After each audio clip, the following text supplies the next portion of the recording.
And the Egyptians pursued and went in after them to the midst of the sea, even all Pharaoh's horses, his chariots, and his horsemen.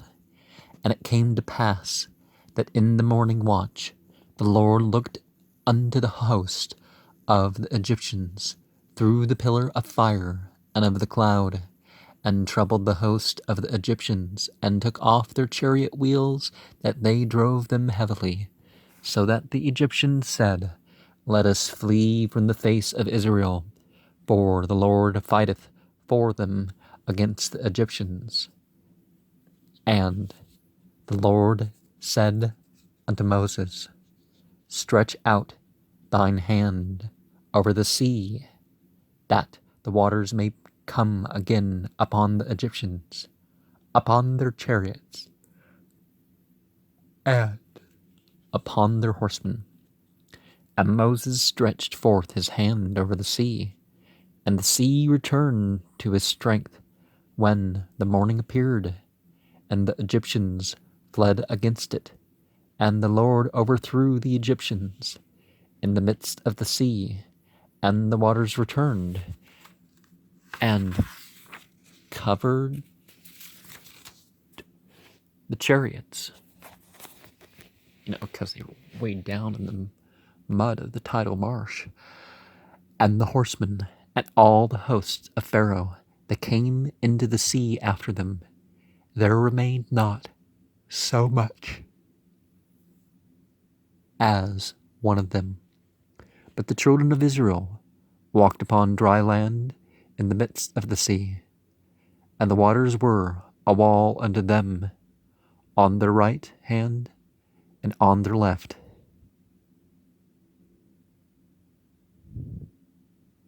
Thus the Lord, probably not the Lord, but, well, the Lord, but not, they're trying to connect it to Jesus, but Yahweh is a non-gender term, established. God is a noun and a verb, increasing existence, but a little bit different than Baal as a term. Thus the Lord saved Israel that day out of the hand of the Egyptians, and Israel saw the Egyptians dead upon the seashore, and Israel saw that great work which the Lord did upon the Egyptians, and the people feared the Lord and believed the Lord and his servant Moses. The song of Moses. Then sang Moses and the children of Israel the song unto the Lord, and spoke, saying, the Prince of Egypt movie says it the Hebrew way, not really the Aramea way, the language, this book, but I will sing a song unto the Lord, for he hath triumphed gloriously. The horse and his rider hath he thrown into the sea. The Lord is my strength and song, and he is become my salvation. He is my God, and I will prepare him a habitation. My father's God, and I will exalt him. The Lord is a man of war. The Lord is his name. Pharaoh's chariots and his host hath he cast into the sea. His chosen captains are also drowned in the Red Sea.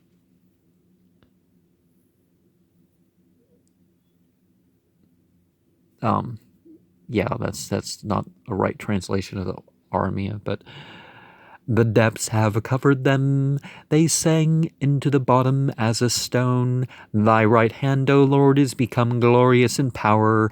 Thy right hand, O Lord, hath dashed in pieces the enemy. I don't remember how this song went in the movie, by the way. And in the greatness of thine excellency, thou hast overthrown them that rose up against thee. Thou sentest forth thy wrath, which consumed them as stubble, and with the blast of thy nostrils the waters were gathered together. The flood stood upright as a heap, and the depths were congealed in the heart of the sea. The enemy said, I will pursue, I will overtake, I will divide the spoil. My lust shall be satisfied upon thee. I will draw my sword. My hand shall destroy them.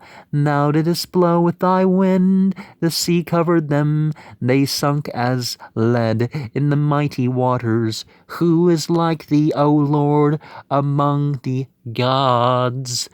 Who is like thee, glorious in holiness, fearful in praises, doing wonders? And thou stretchest out thy right hand, the earth swallowed them.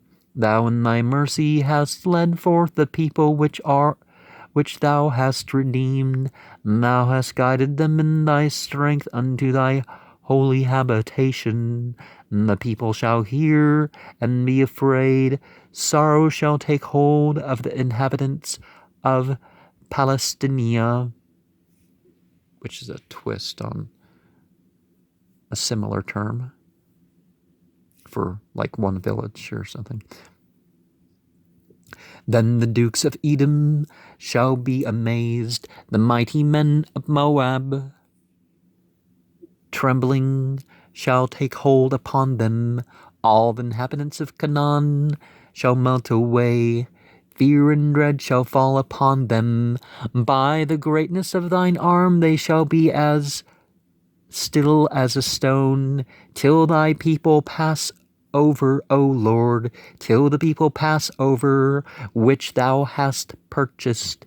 Thou shalt bring them in and plant them in the mountain of thine inheritance, in the place, O Lord, which thou hast made for thee to dwell in the sanctuary, O Lord, which thy hands have established. The Lord shall reign forever and ever. And a person of war. Yeah, you can remove a lot of the gendered language. And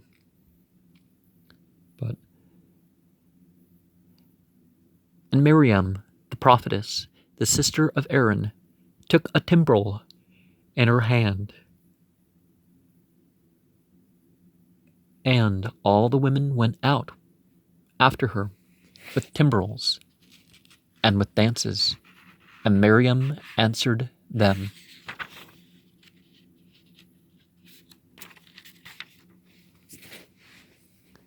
Sing ye to the Lord, for he hath triumphed gloriously. The horse and his rider hath he thrown into the sea.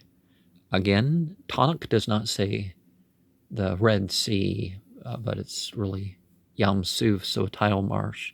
Is that how you say it? Yam Suf? The journey to Sinai. So Moses brought Israel from the Reed Sea, and they went out unto the wilderness of Shur. And they went 3 days in the wilderness, and found no water. And when they came to Marah, they could not drink of the waters of Marah, and they were bitter.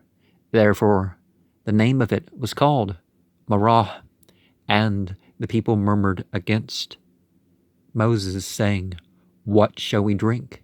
And he cried unto the Lord, and the Lord showed him a tree, which, when he had cast into the waters were made sweet.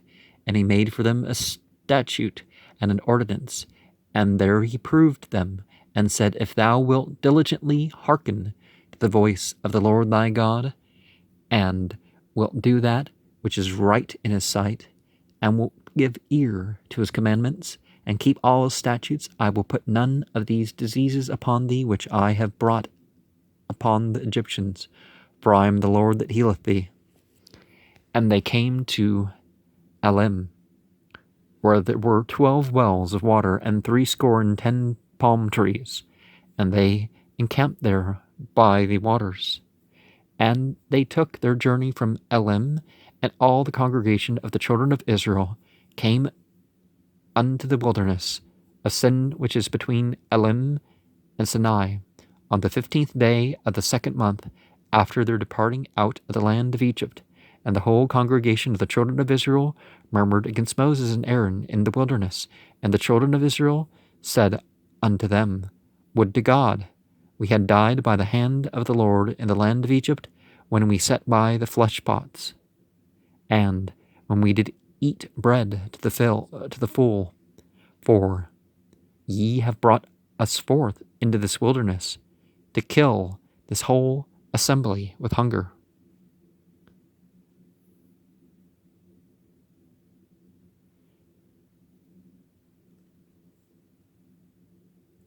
Then said the Lord unto Moses, Behold, I will rain bread from heaven for you, and the people shall go out and gather a certain rate every day, that I may prove them whether they will walk in my law or no. And it shall come to pass that on the 6th day they shall prepare that which they bring in, and it shall be twice as much as they gather daily. So before sunset on Friday, they're gathering more.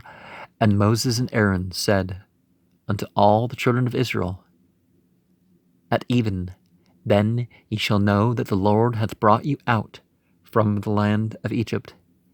And in the morning, then ye shall see the glory of the Lord, for that he heareth your murmurings against the Lord. And what are we that ye murmur against us? And it came to pass that at even the quails came up and covered the camp, and in the morning the dew lay round about the host. And when the dew that lay was gone up, behold, upon the face of the wilderness there lay a small round thing, as small as the hoar frost on the ground. And when the children of Israel saw it, they said one to another, It is manna, for they wist not what it was. And Moses said unto them, This is the bread which the Lord hath given you to eat. This is the thing which the Lord hath commanded. Gather of it every man according to his eating, an omer for every man according to the number of your persons. Take ye every man for them which are in his tents. And the children of Israel did so, and gathered, some more, some less. And when they did meet it with an omer, he that gathered much had nothing over, and he that gathered little had no lack. They gathered every man according to his eating. And Moses said, Let no man leave of it till the morning. Notwithstanding they hearkened not unto Moses, but some of them left of it until the morning, and it bred worms, and stank. And Moses was wroth with them, and they gathered it every morning, every man according to his eating. And when the sun waxed hot, it melted. Various funguses and stuff in the desert or something. What is it? Is a manhua,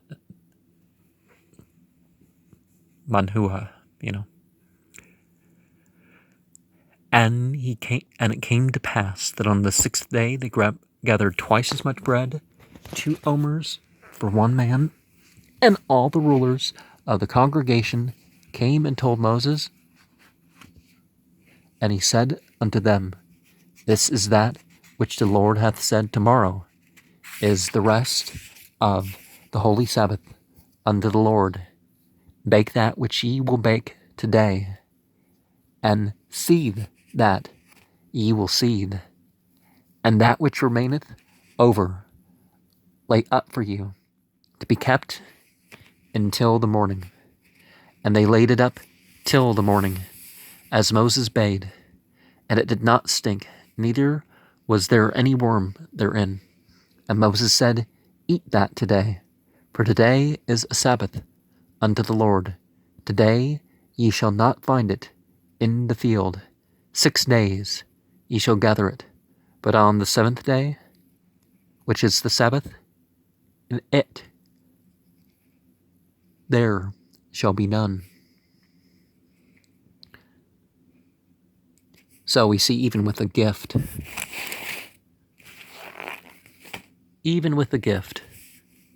there's still work to do. And it came to pass that there went out some of the people on the 7th day for to gather, and they found none. And the house of Israel called the name thereof manna, and it was like coriander seed, white, and the taste of it was like wafers made with honey. And Moses said, This is the thing which the Lord commandeth. Fill an omer of it to be kept for your generations, that they may see the bread wherewith I have fed you in the wilderness, when I brought you forth from the land of Egypt. And Moses said unto Aaron, Take a pot, and put an omer full of manna therein, and lay it up before the Lord to be kept for your generations. As the Lord commanded Moses, so Aaron laid it up before the testimony to be kept. And the children of Israel did eat manna 40 years, until they came to a land inhabited.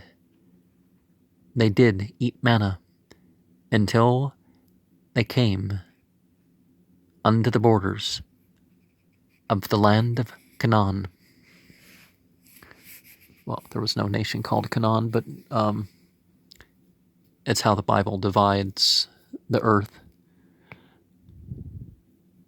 into that portion. Well, I mean, that portion from portions of the earth. Other ones don't match up to a historical kingdom, but or even conflict with what we know. But and all the congregation of the children of Israel journeyed from the wilderness of Sin after their journeys, according to the commandment of the Lord, and pitched in Rephidim, and there was no water for the people to drink. Wherefore the people did chide with Moses, and said, Give us water, that we may drink. And Moses said unto them, Why chide ye with me? Wherefore do you tempt the Lord? And the people thirsted there for water. And the people murmured against Moses, and said, Wherefore is this that thou hast brought us up out of Egypt, to kill us and our children, and our cattle, with thirst? And Moses cried unto the Lord, saying, What shall I do unto this people? They be almost ready to stone me. And the Lord said unto Moses, Go on before the people, and take with thee of the elders of Israel, and thy rod wherewith thou smotest the river, take in thine hand, and go. Behold, I will stand before thee there upon the rock in Horeb, and thou shalt smite the rock, and there shall come water out of it, that the people may drink. And Moses did so in the sight of the elders of Israel, and he called the name of the place Massah and Meribah, because of the chiding of the children of Israel, and because they tempted the Lord, saying, Is the Lord among us or not? Then came Amalek and fought with Israel in Rephidim. And Moses said unto Joshua, Choose us out men, and go out, fight with Amalek. Tomorrow I will stand on the top of the hill with the rod of God in mine hand. So Joshua did as Moses had said to him, and fought with Amalek. And Moses and Aaron and Hur went up to the top of the hill. And it came to pass, when Moses held up his hand, that Israel prevailed, and when he let down his hand, Amalek prevailed. But Moses' hands were heavy. And they took a stone and put it under him, and he sat thereon. And Aaron and Hur stayed up his hands, the one on the one side, and the other on the other side. And his hands were steady until the going down of the sun. And Joshua discomfited Amalek and his people with the edge of the sword.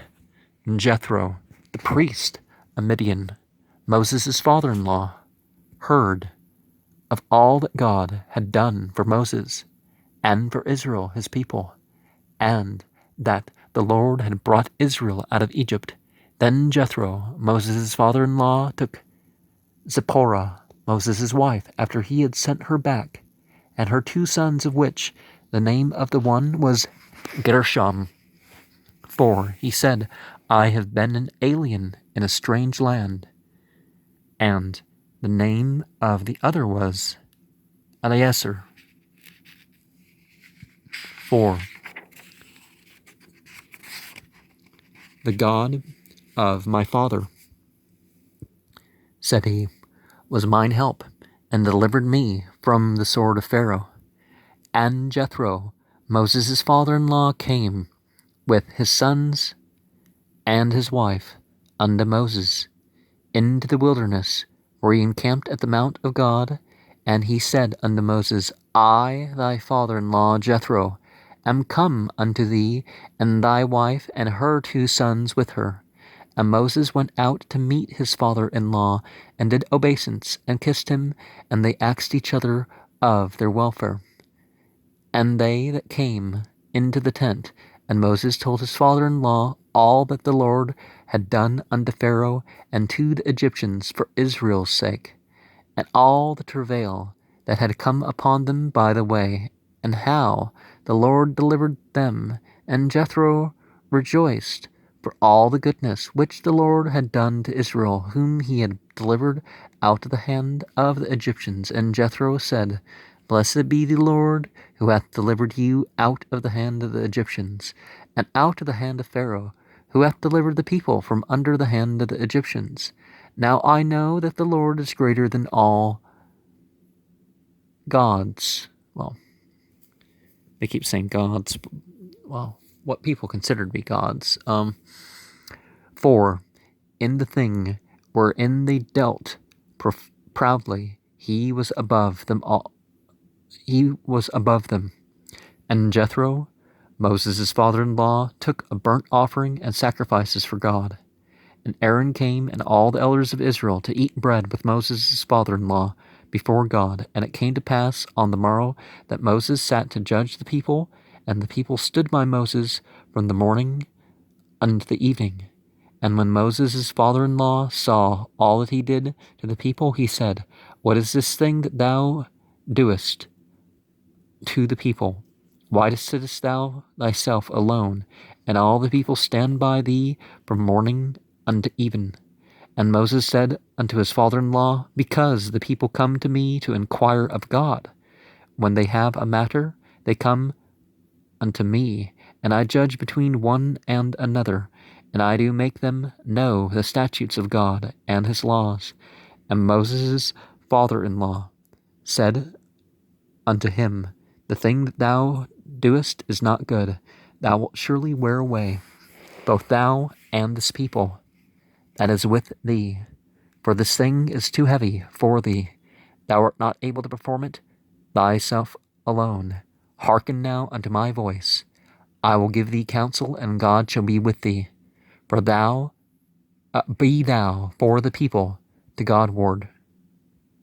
So he was like a omniwall character, but I don't think that's the word used there. That thou mayest bring the causes unto God, and thou shalt teach them ordinances and laws, and shalt show them the way wherein they must walk, and the work that they must do. Moreover, thou shalt provide out of all the people able men, such as fear God, men of truth, hating covetousness, and place such over them to be rulers of thousands and rulers of hundreds, rulers of 50s and rulers of 10s, and let them judge the people at all seasons. And it shall be that every great matter that they shall bring unto thee, but every small matter they shall judge. So shall it be easier for thyself, and they shall bear the burden with thee, if thou shalt do this thing. And God commanded thee so. Then thou shalt be able to endure, and all this people shall also go to their places, to their place in peace. So Moses hearkened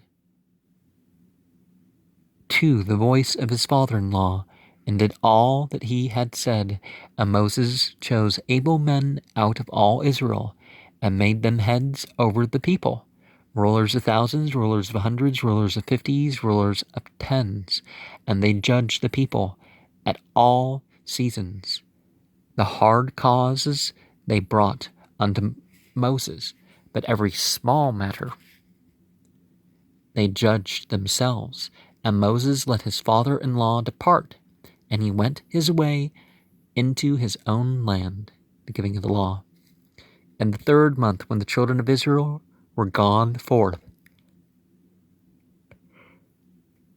out of the land of Egypt, the same day came they into the wilderness of Sinai, for they were departed from Rephidim, and were come to the desert of Sinai, and had pitched in the wilderness. And there Israel camped before the mount.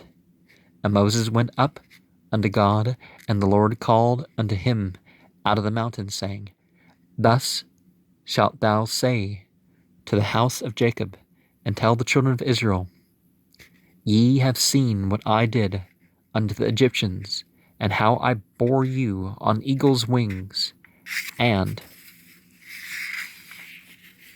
brought you unto myself. Now therefore, if ye will obey my voice indeed, and keep my covenant, then ye shall be a peculiar treasure unto me above all people, for all the earth is mine. And the Lord said unto Moses, Go unto the people, and sanctify them today and tomorrow, and let them wash their clothes, and be ready against the 3rd day. For the 3rd day the Lord will come down in the sight of all the people upon Mount Sinai. And thou shalt set bounds unto the people round about, saying, Take heed to yourselves, that ye go not up into the mount, or touch the border of it. Whosoever toucheth the mount shall be surely put to death. There shall not a hand touch it, but he shall surely be stoned or shot through. Whether it be beast or man, it shall not live. When the trumpet soundeth long, they shall come up to the mount. And Moses went down from the mount unto the people, and sanctified the people, and they washed their clothes. And he said unto the people, Be ready against the 3rd day, come not at your wives. Most people would say in, but okay. And it came to pass on the 3rd day in the morning, that there were thunders and lightnings, and a thick cloud upon the mount, and the voice of the trumpet exceedingly loud, so that all the people that were in the camp trembled. And Moses brought forth the people out of the camp to meet with God. And they stood at the nether part of the mount. And Mount Sinai was altogether on a smoke, because the Lord descended upon it in fire, and the smoke thereof ascended as the smoke of a furnace, and the whole mount shaked greatly. And when the voice of the trumpet sounded long, and it waxed louder and louder, Moses spoke, and God answered him by a voice. And the Lord came down upon Mount Sinai on the top of the mount, and the Lord called up to the top of the mount, and Moses went up. Not what's labeled Mount Sinai, but the mountains of Sinai. So there's an area that's strangely burnt looking, and I think there's not actually an explanation for that.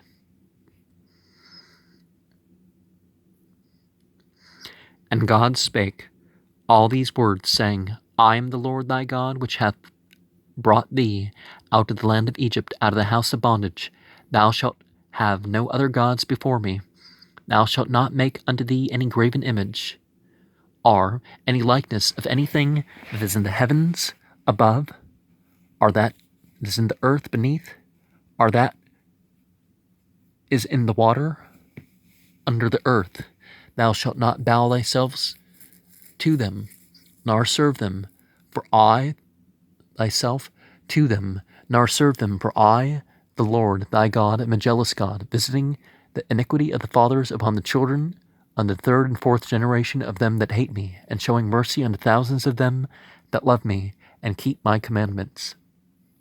So, it's not just a worship or not worship thing, but the graven image, that's a separate commandment. So, something's a graven image, whether it's an idol or not. Like, if instead of a photograph, we had, some drawing, and the drawing's not like, some languages, it seems like they have graven images, but they don't. It's just what the letters are and stuff. Thou shalt not take, hence defining it by the likeness. Thou shalt not take the name of thy Lord, thy God, in vain. Don't use it in secular context is another way to translate that. For the Lord will not hold him guiltless that taketh his name in vain. Remember the Sabbath day to keep it holy. 6 days shalt thou labor and do all thy work, but the seventh day is the Sabbath of the Lord thy God. In it thou shalt not do any work, thou, nor thy son, nor thy daughter, thy manservant, nor thy maidservant, nor thy cattle, nor thy stranger that is within thy gates. For in 6 days the Lord made heaven and earth, the sea and all that in them is, and rested the seventh day. Wherefore the Lord blessed the Sabbath day and hallowed it. Now, stronger monotheist faiths, you don't have this idea of a God that rests, but and hallowed it. Stop doing one work and going on to another work. Yeah. Honor thy father and thy mother, that thy days may be long upon the land which the Lord thy God giveth thee. Thou shalt not kill. Thou shalt not commit adultery. Thou shalt not steal. Thou shalt not bear false witness against thy neighbor. Thou shalt not covet thy neighbor's house. Thou shalt not covet thy neighbor's wife, nor his manservant, nor his maidservant, nor his ox, nor his donkey, nor anything which is thy neighbor's. Now these are the judgments which thou shalt set before them.